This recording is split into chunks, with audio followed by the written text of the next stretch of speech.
Good morning, soul family. My name's Crystal. How are you doing this morning? It is a very early 5 a.m. here.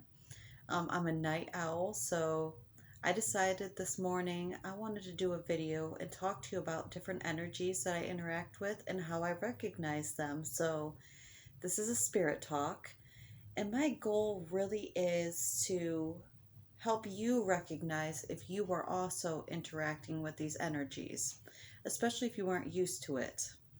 So I learned this through my own trial and error. It's been a really fun, close to 3 years learning about these different things and interacting with them. So the first thing when I call spirit in, or I even just think about spirituality, I start to hear taps on my ceilings. I'll be like, pop, pop, pop, pop, pop, pop, pop, pop, pop.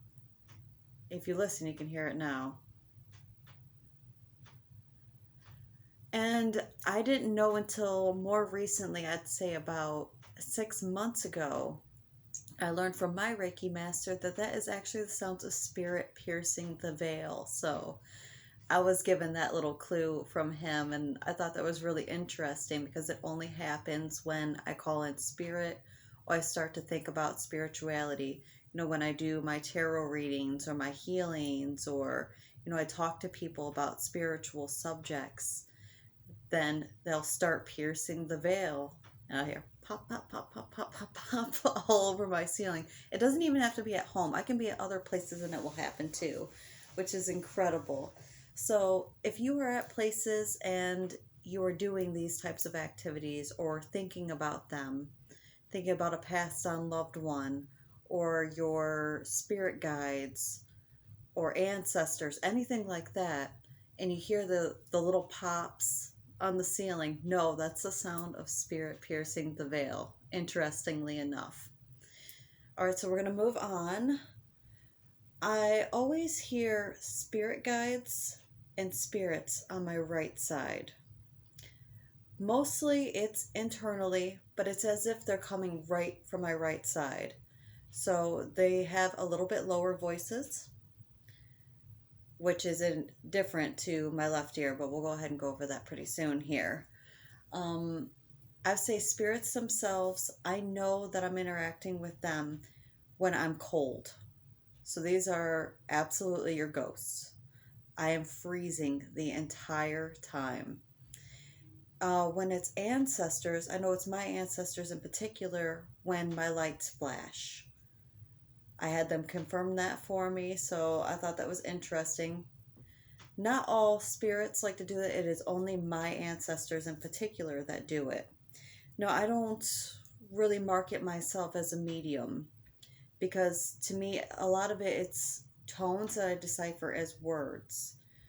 And I can kind of hear it sometimes in my own voice, but it's not my own thought patterns. And that's the difference. That's kind of how you can decipher between when a spirit guide's talking to you and when it's your own internal monologue. It sounds different in pitch. I will hear it coming from my right ear. I can hear it for spirits a little bit stronger, say if there's a background noise. Not strong, but like say like a white type of noise, like water running or something like that. You can hear the different tones, and it helps me decipher a little bit better. But all the messages aren't always clear, so I will never really market myself as a medium because I don't want to mess up messages for other people. So that's really how I know that it's spirit guides. They don't come with that cold feeling, but the hair on my arms will raise. So it's like a difference in energetic feeling. With the spirits, I'm cold. With my ancestors, they'll make my lights blink. So that's how I know the difference between all of them.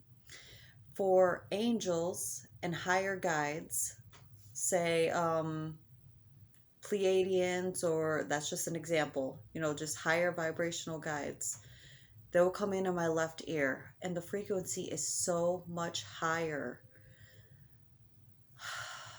I'm trying to think how I could best describe it. Like if you were to put a low tone and a much higher frequency tone next to each other. That's how you'd be able to tell the difference between a spirit guide and an angel. And the angels and them always come in on the left side. And I know when it's angels and high vibrational guides because they are so warm. You could be in a cold area. You can be freezing your butt off. And then suddenly you just feel your whole body being enveloped in this warmth. Almost like a blanket covering you. That's my way of knowing that it's angels. And one time I did have an experience where I was particularly sad. I'm not going to go into the experience of what it was over, but I smelled roses and I felt that warmth and I knew it was an angel. I didn't know at first. I had to look up, smelling roses, and it was a confirmation of that. So if, say, you are sad or you're wanting to make contact with angels and you feel that warmth all around you and it makes no sense why you're feeling this warmth and you're smelling roses particularly, know that that could be angels coming in and talking to you, especially if you're hearing tones, high-pitched tones in your left ear. Okay, now I want to go into how I know I am channeling my higher self. I get cues before I'm about to channel my higher self. So one of my strongest chakras is my throat chakra. I'm a divine truther. And my throat, it's almost like I have to clear it or my voice will break up and stuff. I'm like, like, what's going on here? And then shortly after, I'll start to get this fuzzy feeling. Not like the warmth that I feel with the angels, but just kind of like this fuzziness, a euphoria almost as if...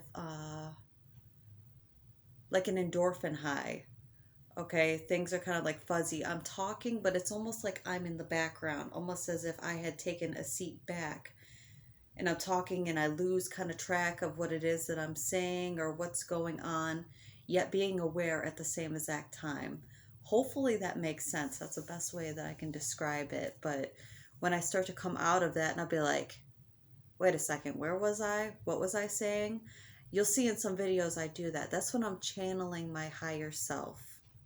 So if you are sitting there and you're suddenly giving people this great advice, you say things that people need to hear, or just you show up at the right spot at the right time and people start gravitating towards you and you start to feel that funny, fuzzy feeling, and it's almost as if you're kind of like sitting in the background, but yet the scene's kind of still playing in front of you. Know that you're channeling your higher self. So let me know in the comments, have you experienced any of these things before? I would be interested in hearing that. And then I kind of want to go into animal spirit guides as well. So how do you know you have one? You will continually see images of them everywhere. Say you like to watch tarot readings. The imagery in there, you're going to at least once see a spirit animal that is yours. You'll be looking around at t-shirts. You'll see them. Stickers, you'll see it. Calendars. On shows, they'll constantly pop up for you. You could hear song titles with it in it. Lyrics that keep mentioning it. That's how you know you have a spirit animal. For me, it's a lion in particular. And I know when he's talking to me, because imagine the growl of like a lion. Imagine that you could feel it, the force of it against your skin. So when my lion guide is trying to talk to me, it's as if I'm feeling this energetic force hitting me with every word. At first, when I didn't know what it was, I was really scared. I thought I was dealing with something that was of a much lower and negative vibration, but come to find out it was actually my lion guide, and it's a very powerful voice that I just wasn't used to hearing. So it took a little bit of time to get used to that, and he stuck around with me for a while now. I guess it's to just really help me come into my courage and move out of my comfort zone. And I also have a spirit cat as well.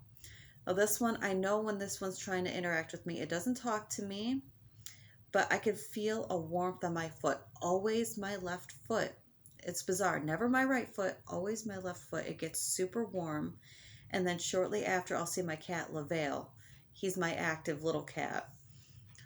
He'll start running around like a mad cat. You'll see him stop, kind of look around, like what's going on, and then dart away while my other cat Jack is just sitting there watching them play. So I know that my spirit cat is playing with my other cat, but my lion guy does not do that. So that's kind of a way that you can know if you have spirit animals. Maybe you will feel them, you'll feel the force of their voice, you will see images of them everywhere, and then you look up the meaning of it, and it will really resonate with what's current in your life. That's about all that I can think to bring to you right now, and that's all that I have really discovered for myself over these past 3 years. So I hope that it was helpful and that you can kind of recognize when these types of energies are playing out and know you're not always going to hear them outside of you. A lot of it really is very telepathic, unless it is a strong spirit, then sometimes you will hear it outside of you, but that's usually just spirits, not spirit guides, or at least in my experience, that's to be true. All right, well, I will talk to you later. Thank you so much for vibing with me. I love you all. Bye.